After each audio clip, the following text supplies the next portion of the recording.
Okay, hi everybody. Welcome back. We're going to be talking a little bit today about amphoteric substances.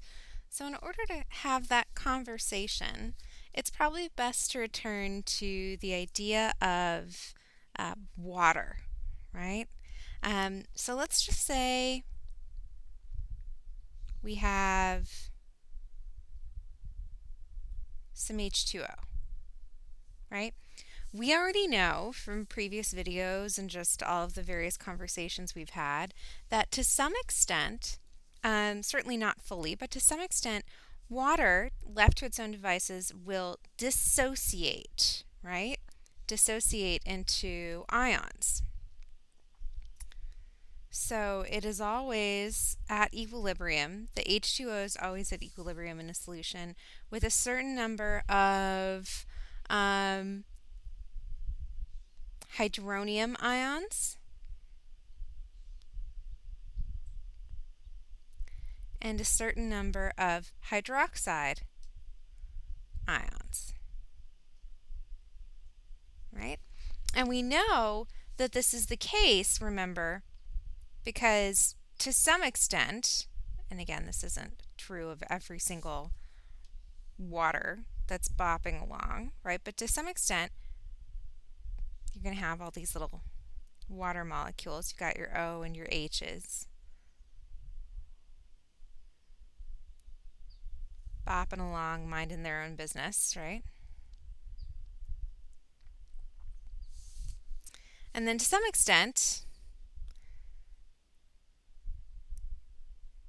some of these H's are going to pop off and go live with other H2O molecules, right? And when that happens, you're left with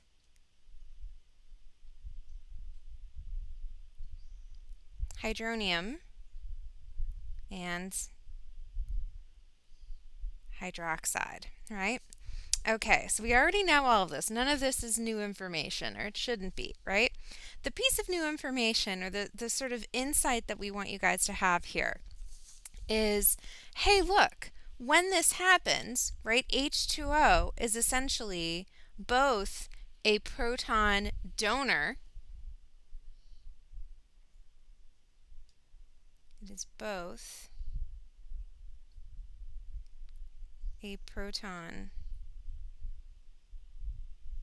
donor, which again simply means that it gave one of its hydrogen protons away, right? It gave one of its hydrogen protons away. And remember that any sort of proton donor, that's really just another way of saying an acid, right?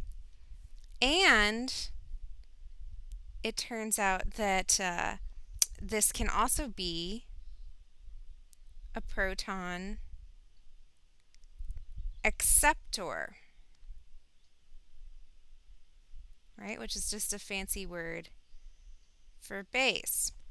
Notice that in this case, hydrogen was popping off of a water molecule and going to live with, guess what?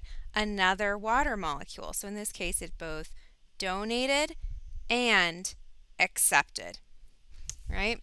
So and that's what we call an amphoteric substance. An amphoteric substance, which is why I've got that written up here. So amphoteric substances are essentially, again, substances that can donate protons in the presence of strong bases, or they can accept protons in the presence of strong acids. In other words, amphoteric substances can act as both acids and bases. And water is absolutely an amphoteric substance. Let's take a look at another amphoteric substance just to help you guys solidify your understanding of this terminology, what everything we're talking about here really means. So let's say I've got some carbolic acid, And carbolic acid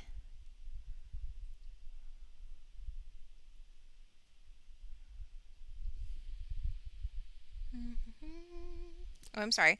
Let's go with some carbonic acid. How's that sound? Carbonic acid.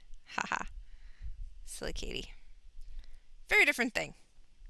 So, carbonic acid, H2CO3, rather, right? Has a dissociation, an acid dissociation constant of 4.5 times 10 to the negative 7. So, to put that in context, you might recall that really all acid dissociation constant is saying is, okay, look, if we put this carbonic acid into an aqueous solution, in other words, if we put that acid in some water, we want to know how far is it going to dissociate? Is it going to dissociate all the way, just part of the way? Right? And remember that when acids dissociate, essentially all that happens, right, is one of these hydrogens is going to pop off and go to live with the some of the water to form hydronium ions. So we're going to get some hydronium ions, and we're also going to get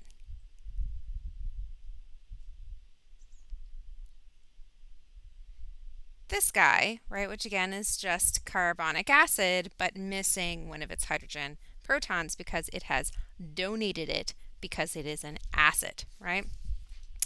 And that this guy is also, of course, aqueous. Okay, so what this means, right, what this acid dissociation constant means really is essentially when you look at the concentration of hydronium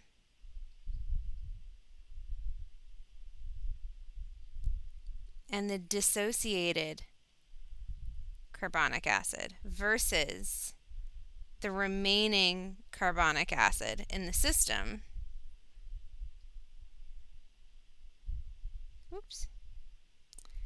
this is the number that you get, right? 4.5 times 10 to the negative 7.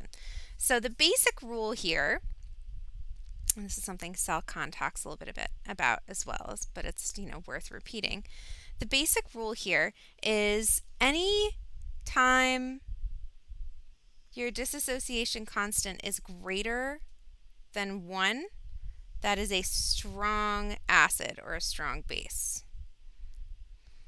Anytime your dissociation constant is less than 1, that's going to be a weak acid or a weak base. Well, a weak acid in this case, because of course your acid dissociation constant is only referring to acids. But you get the idea, right? Essentially, the idea here is, well, obviously this is way less than 1, 10 to the negative 7. That's going to be a pretty small decimal, right? So it would be pretty safe to say that carbonic acid is a very weak acid and therefore is not going to dissociate all of the way. Okay? So another thing to notice about carbonic acid, we talked a little bit about conjugate acids and conjugate bases in a previous video, right? So you already know that this guy is the conjugate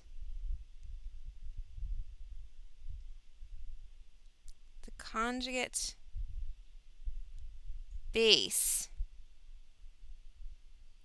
of carbonic acid.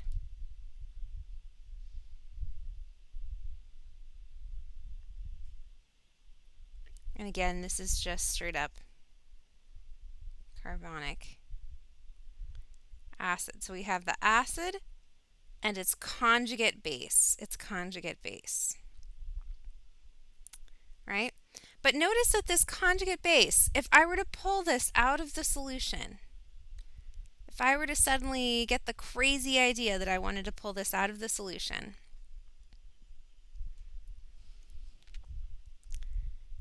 and put that in another solution, oops,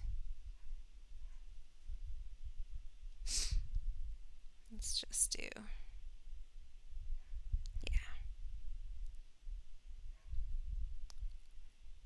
and put that in another solution with water,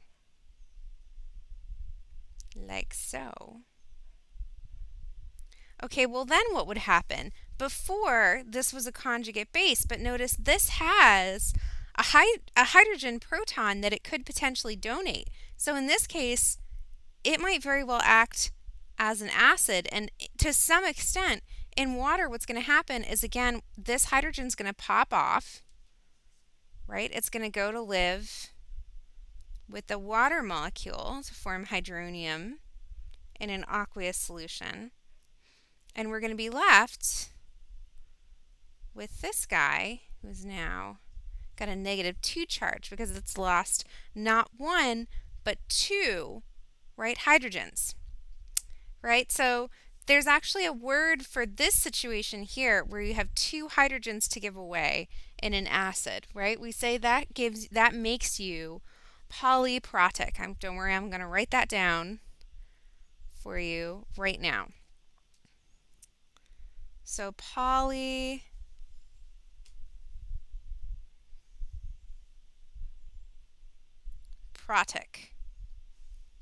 And again, that just means you've the compound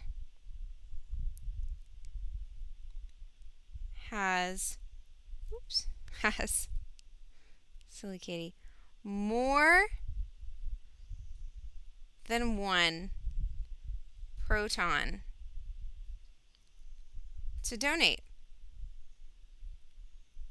So, and this is certainly true of carbonic acid. That's certainly true of carbonic acid. So back up to this guy for a second, right? Notice that the conjugate base of carbonic acid, this fellow, is itself amphoteric because it can act both as a conjugate base and, as we demonstrated over here, it can act as an acid with this as its conjugate base, right? So in other words, right, this guy here is an amphoteric substance because it can act as both an acid and a base, right? Let's just try. I need a little room here. Yeah, we'll just do it right over here. Let's just try one more concept just to make sure this is really clear.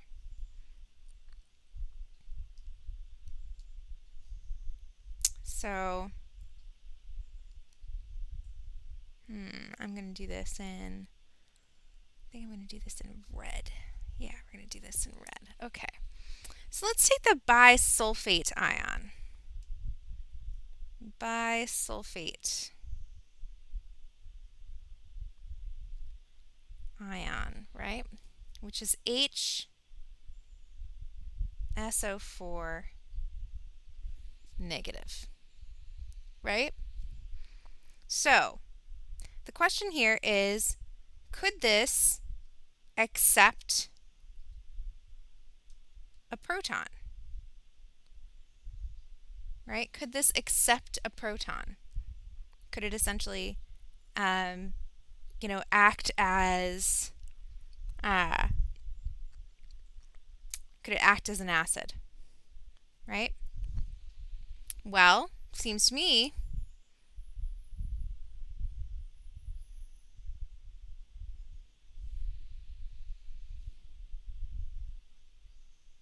that it very much could.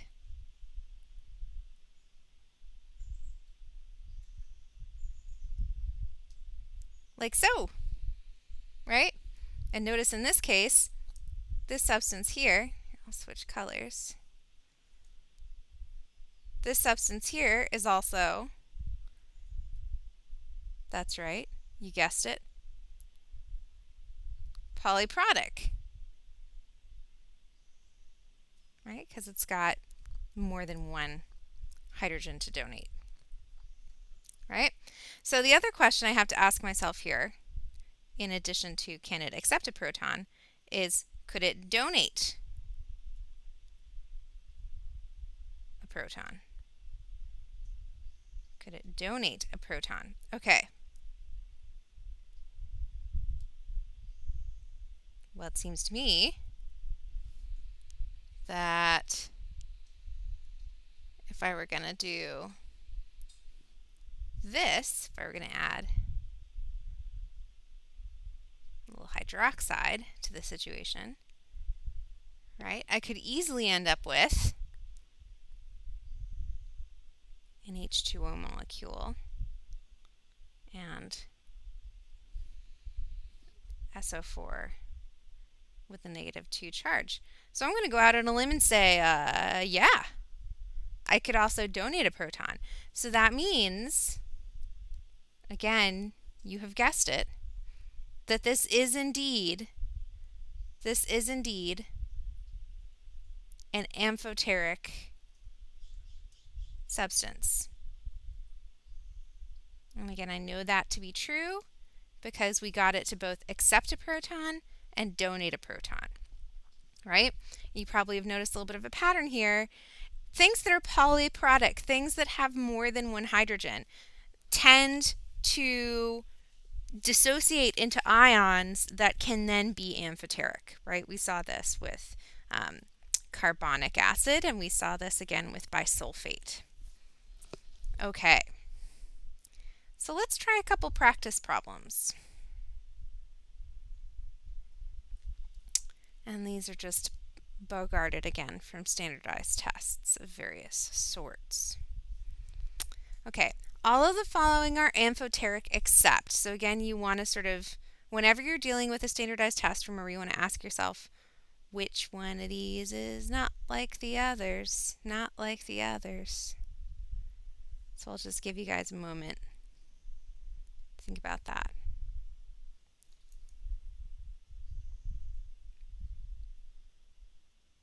Okay. Hopefully you saw what I was hoping you would see, which is that A, B, and D all have hydrogens that they could donate, right? Essentially, all of these are ions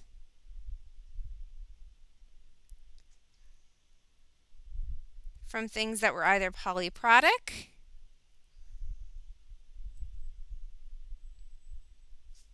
right?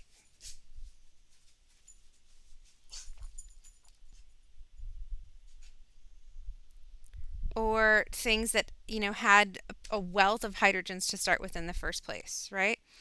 The one exception to this is C, right? Notice this has no hydrogens to give away at this point. And in fact, if we go back to our bisulfate example,